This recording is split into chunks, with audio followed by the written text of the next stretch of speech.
మంచిగా పెట్టిన బిడ్డ మేము మంచిగానే కానీ బిడ్డ నువ్వు అన్నట్టు నీ కొడుకు మంచోడు కాదు అత్తావు, నీ కొడుకు చెప్పు తిన్నాడు అత్తావు, సోకులు ఎక్కువ ఉన్నాయి అత్తావు.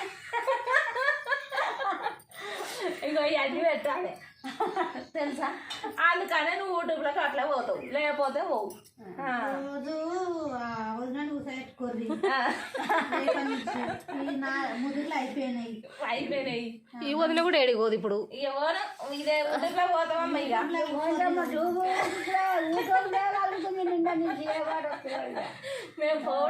యూట్యూబ్లో పోతాం. అట్లా కాదు, యూట్యూబ్లో పోతాం, మాకు అన్ని లైక్లు కొట్టురు మీరు.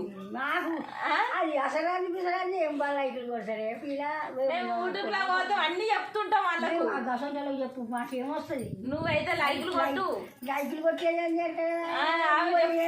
నీ బిడ్డ చెప్తుంది కానీ కొడుకులు మనవలు చెప్తారు. నా కొడుకులు కొడుతూనే ఉంటారు బాగా పైసలు పెట్టున్న మా అమ్మ పైసలు చెప్తారు. కొడుకు ఒకటే లైక్లు కొట్టు, మరి లైక్లు కొడితేనే మేము అక్కడ యూట్యూబ్లో కొడుకులు కొడతారు బాగా. యూట్యూబ్లో పైసలు తేవాలి ఎటు చేసి ఇల్లు కడుతున్నాం. 10 లక్షలు కావాలని చూస్తుంది. 7 లక్షలు 10 లక్షలు ఇస్తాను. అందరకు నా అంకెలు చూస్తున్నారు. ఇక ఇది అలా చెప్తే ఇది అదే ఉంటుంది, బోర్డదే ఉంటుంది.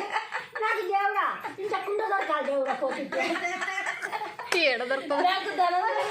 ధనం దొరకాలి, దేవుడా దొరుకు అని చెప్తే దొరికి వచ్చే అందరు మొక్కుంటూనే పోదు. ఏడ దొరుకుతుంది చెప్పు. పని చేయకుండా రోజు మొక్కు కూడా కూర్చుండు. మొక్కుంటూనే కూర్చుంది.